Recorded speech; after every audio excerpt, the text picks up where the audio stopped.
وترحمنا لنكونن من الخاسرين. ربنا آتنا في الدنيا حسنة وفي الآخرة حسنة وقنا عذاب النار.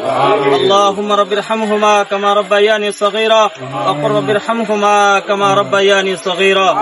রব্বুল আলামিন, আমরা কতিপয় গুনাহগার বান্দা জোহরের নামাজের পরে আপনার এক বান্দার কবরের পাশে দাঁড়ায় সূরাতুল ইখলাস, সূরাতুল ফাতিহা, দুরূদ ইস্তিগফার করি আপনার শাহী দরবারে হাত বাড়াইলাম। আল্লাহ, সর্বপ্রথম আমাদের সবাইকে আপনি মাফ করিয়া দেন। আল্লাহ, মেহেরবানি করে হযরত আদম আলাইহিস সালাম থেকে নিয়ে আজ পর্যন্ত যত মুমিন মুমিনাত মুসলিম মুসলিমাত তামাম জমিনের নিচে দাফন করা হয়েছে সবাইকে মাফ করিয়া দেন। আল্লাহ রব্বুল আলামিন, মেহেরবানি করে বিশেষ করে ফারুক ভাই আমাদের থেকে বিদায় নিয়ে অন্ধকার কবরে চলে গেছেন মালিক। আল্লাহ, জানি না ওনার সাথে আপনার ফেরেশতারা কেমন আচরণ করতেছে। আল্লাহ, যদি কোনো ভুলভ্রান্তির কারণে আযাবের ফেরেশতার হাতে ধরা পড়ে থাকে, আল্লাহ আজকের দুয়ার আয়োজনকে উসিলা করে ওনার কবরটাকে জান্নাতের বাগান বানায় দেন।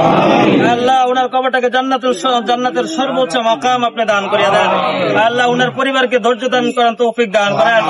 আল্লাহ রব্বুল আলামিন, মেহেরবানি করে আমাদের সবাইকে আপনার দ্বীনের জন্য কবুল আর মঞ্জুর করিয়া দেন।